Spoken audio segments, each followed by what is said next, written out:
Good morning, guys. So I was going to skip this IGTV, but yesterday when I tried to answer the questions that you had given me in my stories, I just didn't feel like it was very useful or thorough without actually seeing inside my planner.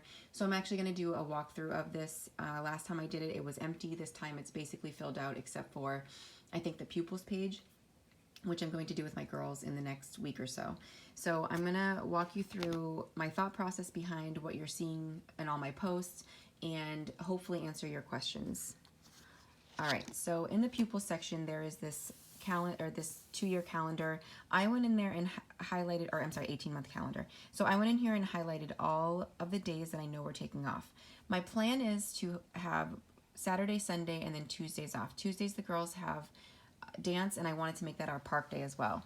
So we will skip school on that day except for read alouds and spelling. Spelling takes 5 days a week, and since I'm planning 4-day weeks, this will just work out for them. I don't think that giving them 2 subjects like that is hard at all. So I've added that in here. So I've highlighted those days. I've taken off, I know I'm going to take off 2 weeks in Christmas.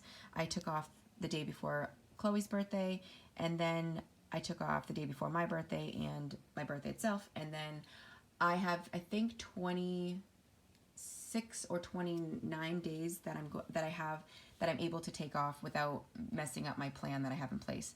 So I don't know when those are going to be, but I just kind of left it open because I was going to try to plan them, but I figure, I might need days off for just, if attitudes don't work out right, or if something comes up and we just have to skip a day. So I'm just going to let those float around and use them when I need to.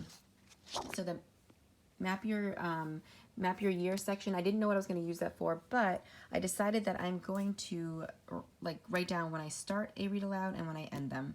I actually think I might do it with the girls too, if it doesn't get too cluttered, but I thought that might be fun to just be able to flip through and see how long it took us to finish a book. And yeah, so that's what I'm using that for.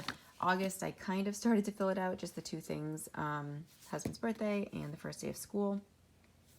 And then in the section, I filled out my mother culture page, but that's kind of for me, so I'm not going to show that. Here, I decided to, on this page, on every month, write out my meal plan. I'm really terrible at having family dinners, and it's one of my big goals is to start cooking more. I don't really feel like I'm a very good cook, but I'm going to put my time and effort into that because I know how important it is to have those family meals with the girls and my husband. So this is our meal plan for well, this week. It's for August, but I'm just starting it for July because I don't have a spot in this one for July, and I just wanted to keep it all together. So in my month tabs, that's all I have, and then we're gonna skip back to our weekly plans. All right, so I'm gonna explain this to you guys, my thought process behind it, what I'm gonna do. One of the biggest questions, or the most frequent question that I got, was what happens if something, pops up in the day, if you don't finish your stuff, if you have to skip a day. So last year I planned by week. Now I wrote week up here, but that's just for my reference while I'm trying to plan my year. But this is my thought process behind how to deal with those days that pop up, the unknowns and all that stuff. So I'm doing all of my planning by day. I have 180 days in the school year, and usually I would do, week 1, week 2, week 3, up to week 36, but that leaves me very little wiggle room to adjust, or it would easily mess up my plan that I have written out here. So what I did was I did it by day. So I have day 1, day 2, day 3. I've just kept going with the days here. And don't mind me, I've already planned 18 weeks of this. So I've done it this way. So let's say on the first week of school, I'm only able to do, I don't know, 2 days out of this week. It's not a big deal because next week I'll just start on day 3. And then, I'll just work my way through it that way. I don't have to worry if I skip a day. It won't mess up the rhythm of my planning because I have it by day and not by week.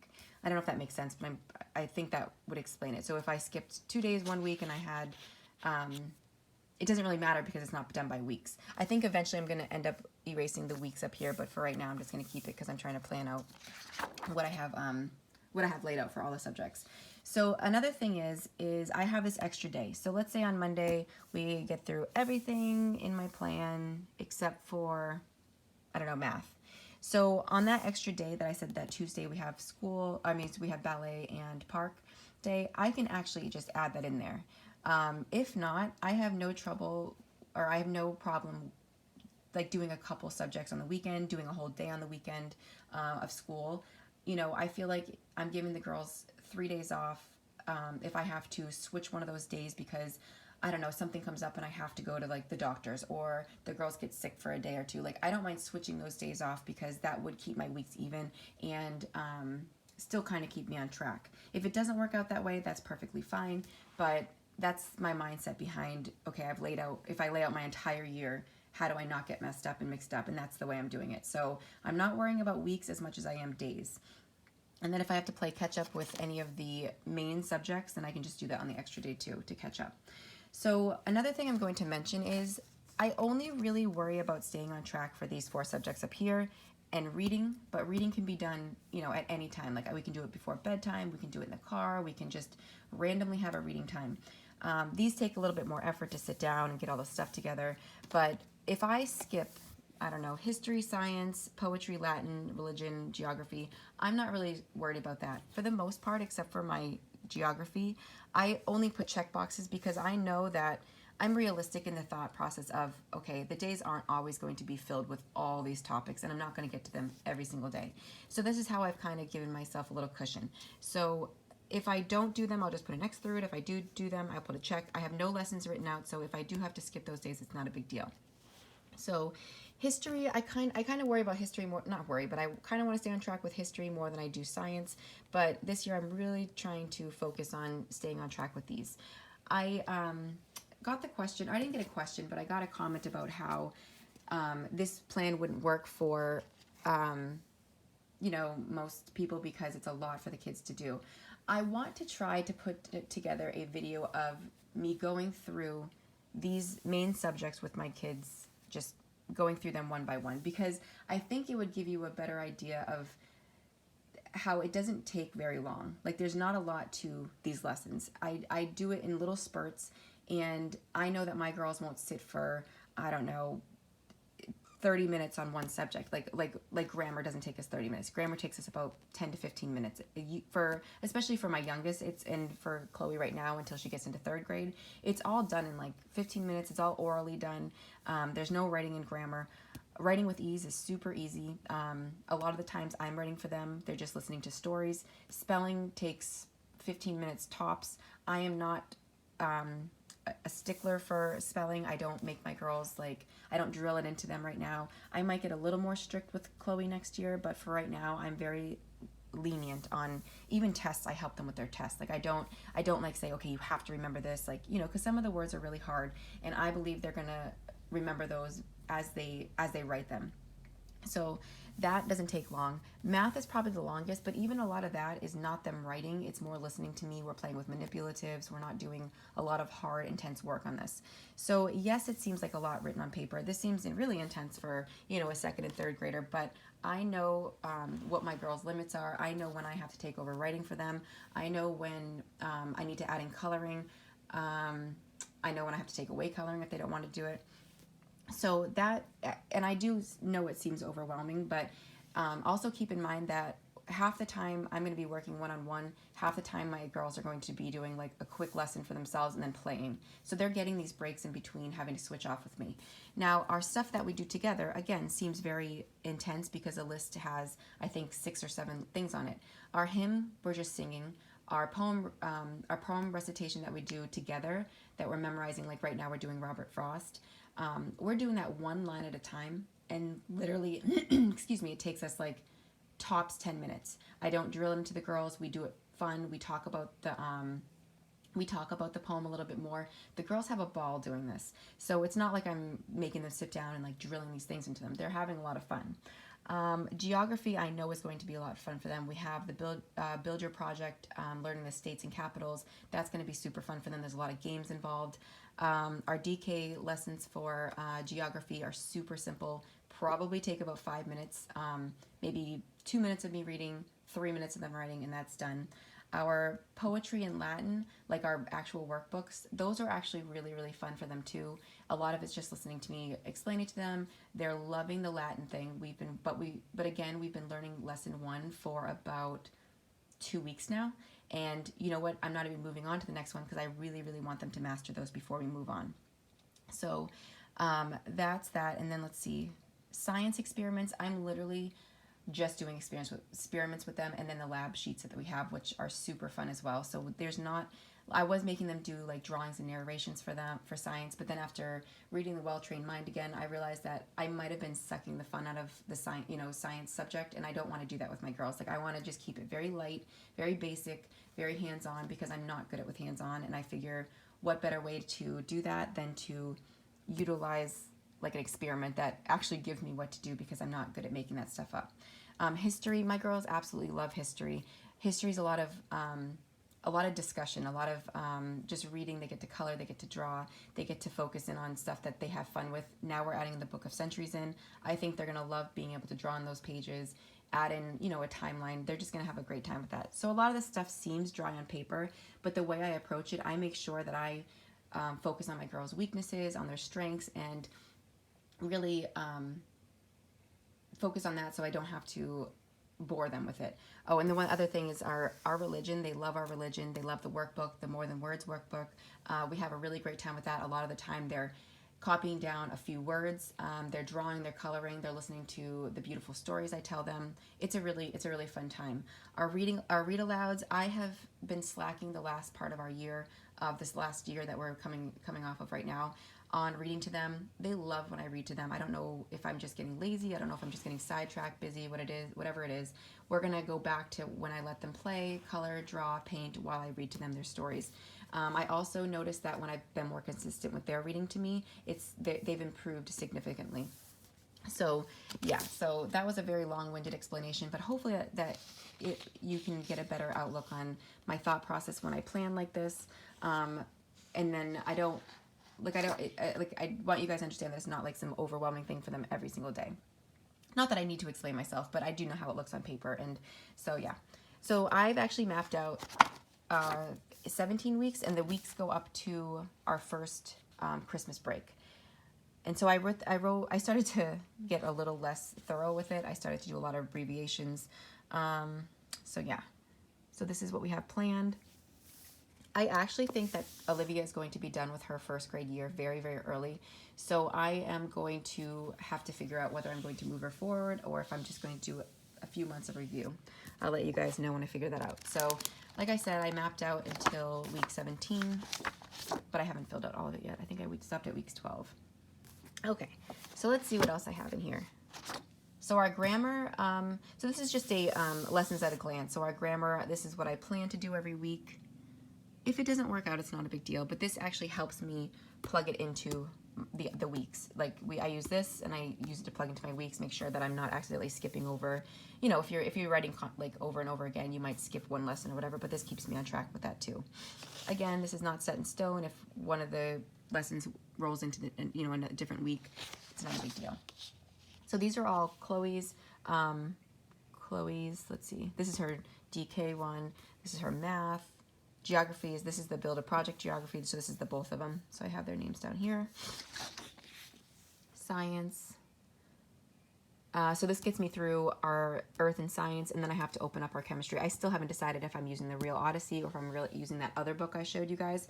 But the only thing I have to fill out here is Olivia's stuff, which I think I'm going to do soon. I forgot I didn't do that actually. Okay, so let me explain my book list. I mean, there's not much to it, but... So I'm making a reading list for all of us. So this is my read aloud. This is my literature read aloud that I have. These are the things I've picked out for us. So yeah, so this is just the literature. I went back and if you can see, I erased a bunch of my stuff because I had written literature and then I had history and then I went back to literature, but I wanted it all to be separated. So yes, I rewrote the whole thing. So here we have our literature that we're doing. Let's see. Here I have history. I probably should have left some room just in case we had some more literature to read, but this is our history books that we're going to read. And then I have our science. This is like together. This is what I'm reading to them. Then I skipped a few pages because I kind of wanted to keep in, oh wait, no I didn't. I'm sorry, I thought I did. So I should have skipped a few pages. So this is my stuff still, and then it moves on to Chloe's stuff. So I'm going to actually write her name up here in calligraphy. I just chose these right now for her. I went through with her what she would, whether she liked these books, and she did. So, or she wanted to read them. I shouldn't say she liked them because she hasn't read them yet. But this is what I have planned for Chloe, and then I'm going to try to get a list together for Olivia, because I like the Amelia Bedelia books, but I don't know. Uh-oh, what did I do here? Oops. So I have 2 lists for Chloe. So I have to go in and erase one of these. I have to see what's going on. But, so anyway, so I like the Amelia Bedelia books, but I don't know that Olivia's kind of like able to follow along with them. So I'm going to look into a different set for her. That's kind of what I was asking you guys about, the price of books and what you thought about those $8 books. But anyways, I haven't figured that out yet. Once I do, I'll let you know. So here is my other crazy layout here. So I think I've already explained this a few times, but just because I'm going through my planner, I'll explain it to you again. So I'm going to, all I did was I went through all of my curriculum for the girls, and I wrote down all the lessons so I could scratch them off as we did them. There's no reason for this other than I like to see it out here. I did it for the few last weeks with Chloe, and I really enjoyed just watching them, you know, go down and down. So that's what I'm going to do here. Starting in August on the 3rd, this is how we'll do this. So I wrote out everything. I wrote out all their lessons for every single curriculum book that I have. This is Olivia's. And again, I think that I actually have hers from this week, like from this school year, because like I said, hers lasts from July to July. So I have this in here. I just really like doing this, but it's not necessary though. All right, so my checklist, let's see what else I have in here. Oh, so I did put Chloe's in here. So this is her end of year work that she has to do. Her spelling is out of control. I am way behind with that. This I'm going to do for attendance. I'm going to just keep an attendance for the girls. It's not necessary for my schooling, but I'm going to do it anyways. All right, let's go to my notes. All right, so my notes page, I have poems that I run across that I feel like would be fun for us to do together. We're working on The Road Not Taken right now. And then I found this All Things Bright and Beautiful that Chloe was supposed to memorize on her own, but I kind of wanted to do that as a group because I thought it was really pretty. This is our hymns. I get this from Charlotte Mason Hymn List. That's what I type in and it comes up.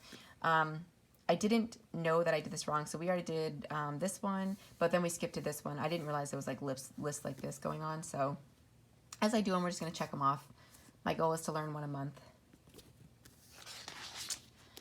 My goals, I think I've told you about those. I think I added on have nightly family dinners